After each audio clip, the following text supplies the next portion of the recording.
Hey everyone, Andrew here, and today I'm going to be doing another manga review. I've been wanting to do this since the last one. I've been trying to think of a good follow-up to my Assassination Classroom run. And there's a couple that I've read before that I'm like, I would really love to talk about, because some of them I will never shut up about forever. But I was having a hard time figuring out which one to do and what to do, and then I got suggested this one that kind of needed me to talk about it. At least a little. So the name of this manga is Watashi ga Motote Doso Nade, or translates into English is Kiss Him, Not Me. And with a title like Kiss Him, Not Me, it leads me to a couple assumptions about what this kind of anime is, or manga is. And having read a few chapters of it and gotten a little bit into it, I can safely say this is not what I was expecting. So, the plot of Kiss Him Not Me is we follow Kei Suranuma, who is an overweight female otaku who's obsessed with boy love, yaoi, BL, and that is known as a fujoshi. So, she is one of those people who has a hard time staying in reality, so she keeps having these daydreams and imaginings where she'll see the two hot boys in school have interactions with each other, and will take it to be like extremely erotic and add yaoi on top of this when it's really just two guys talking in a frankly little too close to each other kind of way. But you get that she's playing this up more than it actually is. So being an otaku fujoshi, she is obsessed with this anime and has this one character that she absolutely loves, who actually looks a lot like one of the boys in the school. And her favorite anime character is killed off in the show. And this emotionally wrecks her, and she doesn't come out of her room for like 2 weeks. Isn't eating, drinking, or sleeping, so she should be dead. But she comes out after 2 weeks, goes back to school, and she not only has lost a lot of weight, she's also somehow become way more attractive than she would have been if she lost weight normally. So she's now this really skinny, very cute girl that no one recognized until she started talking about BL at one of her friends, and they're like, "I know you. You're my friend, Keishironi." And yeah, it's so basically one of the hot boys in schools sees her and is immediately smitten and is like, you're really cute. We should go out." And then another boy shows up and is like, "No, you're really cute. We should go out." And then a third shows up and is like, "You're really cute. We should go out." And then a fourth shows up and he's like, "You're really cute. We should go out." And she's like, what? She's not good with relationships. And they end up agreeing to go on a group date together. So it's just Kay with all four of these guys. And they go out to the movies together. And two of them are sitting by her, and two of them are sitting by the boys. And the funniest thing in this entire manga that I read is that one of the boys starts to get sleepy because the movie's boring, and he just leans over and rests his head on the other boy, and she's just standing there staring at them the entire movie because it's the hottest thing in the world to her, and she literally missed the entire movie because she's just staring at this boy sleeping on this other boy. And the plot of this episode, besides the date thing, is that her friend told her not to let them know she is an otaku because that would ruin the relationship. So, but as she's walking through town with them trying to keep this extreme otaku-ness down, she hears about this sale, and it's like, "Oh, isn't that a store that has a rare item that they sold out within the first hour? They're probably not selling it. I don't need a super rare item being sold at store." And she's like, "No, I can control it. I can control it. Only 5 copies left." And she basically running towards it, and they're like, "Where are you going?" She's like, "I'm sorry, but I'm a nerd," and runs in and buys the item and comes out, and it's this giant body pillow with the anime character that looks like one of the boys that she's dating. And she's like, "I'm sorry, I'm a huge otaku nerd, and I understand if you guys never want to see me again." And they're all like, it's fine, you're cute.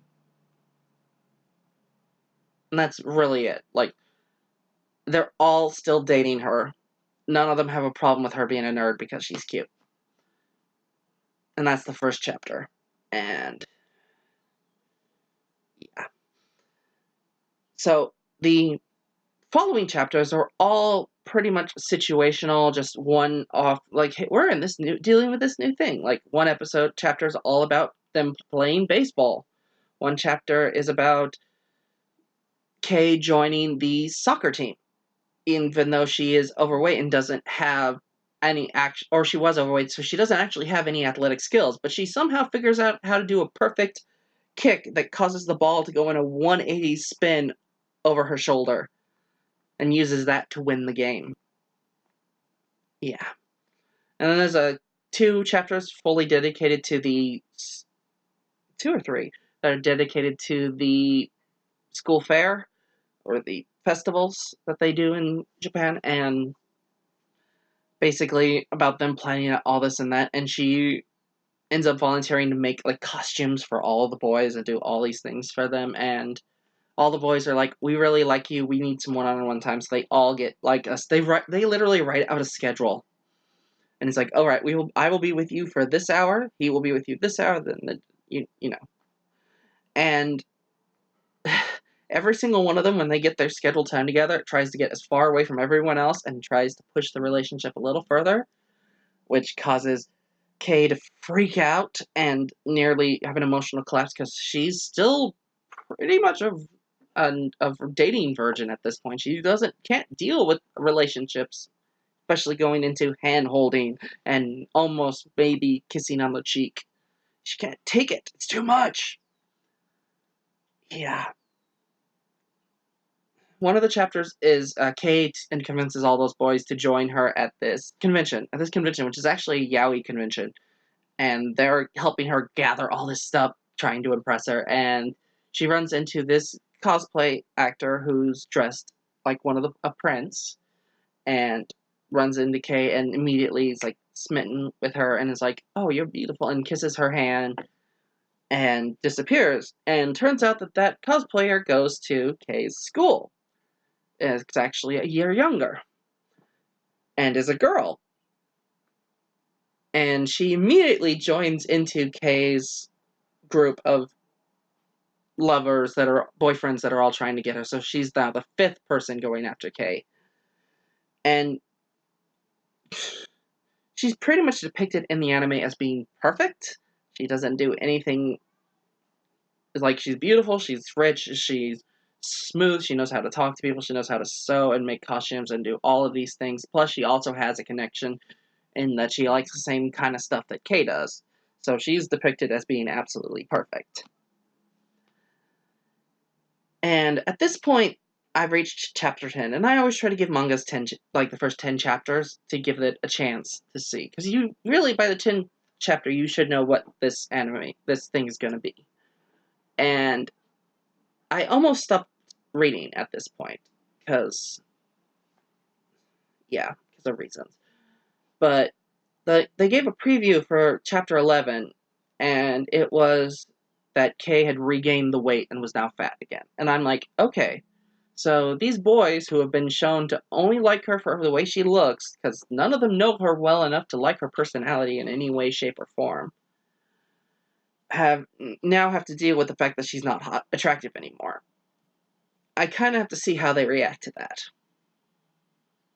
Not well. Not well at all.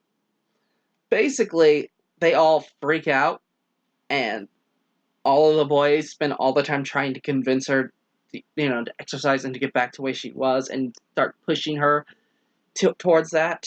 The only person who's kind of okay with it is the cosplaying girl, who, like, I liked you when you were skinny, but I like you like this too, and she like enjoys feeding her, says it brings out her motherly instincts, which is weird and kind of funny, but just mostly weird. And then the cosplay girl is the one that actually ends up making it so Kay can lose the weight. She just tells her, like, if you do blank and get back to this size, I will give you this rare yaoi art piece. And So she does and gets skinny, and it's like, yeah, okay. The next chapter is all about the youngest of the group, youngest boy of the group, who's kind of very pretty, but pretty much a coward as well. It's like, I'll never be able to defend you or protect you like these other guys can. I don't stand a chance. Runs off. Girl goes after them, ends up in a fight with these criminals they met in town, and develops a little bit of courage. Like, that much. Like, as little as possible. We get introduced to the new teacher of the school, and it turns out to be one of the boys' older brother, who seems to develop a thing for Kay, but you can't tell if he's doing that just to mess with his little brother or because he actually kind of likes Kay. It's probably both, considering the way this is going. And yeah, basically, yeah. And I stopped reading 21 chapters in because that chapter was about the cosplay girl and Kay having a huge breakup fight where they're not even talking to each other over which yaoi couple from this anime is the correct anime couple. Yeah, so my thoughts on this entire series, having ended it, is it's not good. I would even say maybe at all. It definitely doesn't live up to what the title suggests. Because, I'm sorry, when I hear Kiss Him Not Me, and I know it's an anime and it's supposed to be a comedy, I'm thinking, boy here comes to kiss girl, girl slaps his face and pushes it into another boy's face. I'm expecting high-level, ridiculous goofball comedy on the likes of Wallflower or Lapina or something.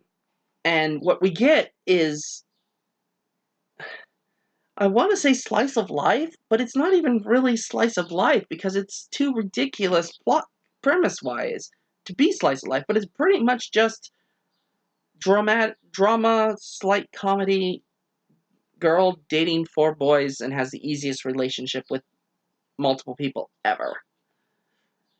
Because those boys literally put up no fight, have no problem all dating her at the same time. They easily give in to everything that she says and does. It's the most easy, relaxing relationship ever, and it's really bizarre that it's this calm for a comedic romantic comedy. Like, what? Why? It's a high school. There should be some drama here, or something.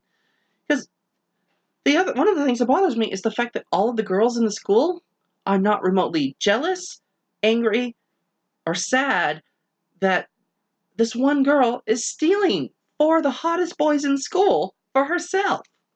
Not a single one of them is remotely cares that she. In fact, a lot of shots will have a group of girls behind her when the boys do something romantically, and the girls in the background will react, ah, while Kay is just like deer in the headlights. And it's like they're living through her. Like, her dating these 4 guys is giving all of them a relationship. And it's like, I'm sorry, this is supposed to be high school. How is not a single girl mad about this? And granted, I'm glad they didn't do the extreme opposite, because we get into Peach Girl territories where the best friend is literally trying to kill her friend because she's super jealous that her friend has guys that like her for no reason, which is why I've never been able to read more than 4 chapters of Peach Girl without throwing the book down. But yeah, I've tried to read that one 3 times. I can't do it. It's too drama for me. And like, this one isn't too dramatic or too comedic. It's too meh for me. It's too in the middle. Like I said, it's almost slice of life, except the premise of one girl having 6 boyfriends / girlfriend at one time isn't slice of life at all. Shoot, the premise of girl loses weight to become attractive through not eating, drinking, or sleeping for 2 weeks is completely not slice of life. It's ridiculous. You would be dead. But yeah, it's just, and there's not, like, I was waiting for a plot. I was waiting for something to be going on. But like I said, every episode is just, oh, hey, situation. There's no overarching plot. There's nothing they're working towards. There's nothing to be achieved. They're just in relationships, and that's pretty much it. They're in perfect relationship because no one has a problem with everyone being together. So, yeah. And just, there's no personality here for me. Like, Kay has no personality. She's just generic anime girl number 2123. She's just like, I'm nerdy girl who is also kind. That's it. That's all that she seems to have. The boys have even less. Like, one is, I look like a little kid and I'm scared of everything. I look angry and I yell at everything. I am the wise sensei like one of us, and I'm calm about everything. And the other one is the fourth one. He's so personalityless, I kept confusing him with number 3. Because yeah. The only thing he kind of has going for him is he's the only one who kind of might like her based on her personality. But even then, I can't. So I'm automatically rooting for the prince girl because at least she has something of a personality. She likes May's personality on top of that. They actually have things in common that kind of work. And she's also been described as perfect, so why wouldn't you want the main character to end up with someone who seems like the perfect match for everyone? And I'm actually holding back on my anger and my rage because I would be screaming if I hadn't talked to one of my friends right before I decided to do this review. I went out and hung out with my friend Lizette and told her, it's like I was having a conversation, and I was just like, oh, yeah, I read this really weird manga that was called Kiss Him, Not Me, and she's like, oh, I love that show! That's so good! And I'm like, uh-oh. I'm in the complete opposite boat. In fact, I'm not even in a boat. I'm in a shit boat up shit creek with a shit paddle. It's bad.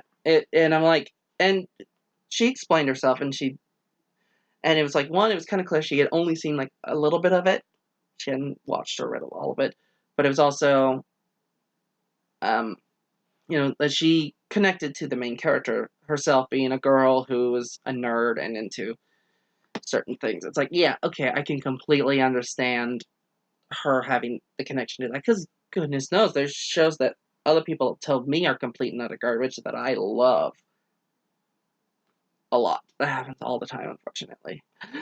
So I understand being into something that other people are not. And to be fair, be 100% fair on this, there's nothing actually really wrong with this series.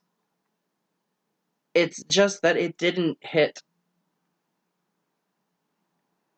the right points for me. It wasn't enough of a comedy, and it wasn't enough of a drama for me to really get into. It was too much in the middle for me. And also, I built it up in my brain as being something completely different. And I actually have a good example for this. I was flipping through movies on Letterboxd, which has all these like weird, obscure movies on it, and I came across this movie that I can't even tell you the title of. I just saw the cover of it, and I was like, "This looks interesting." And the cover was basically had a little house in the foreground, and then above the house was a giant bunny head, like an actual bunny with glowing eyes. And I'm sitting there looking at that, going, "Is that a vampire bunny? Is this a demonic possessed bunny that goes on a killing spree like in Black Sheep?" I'm like, that sounds cool. And I'm like, okay, let's see, what's the description?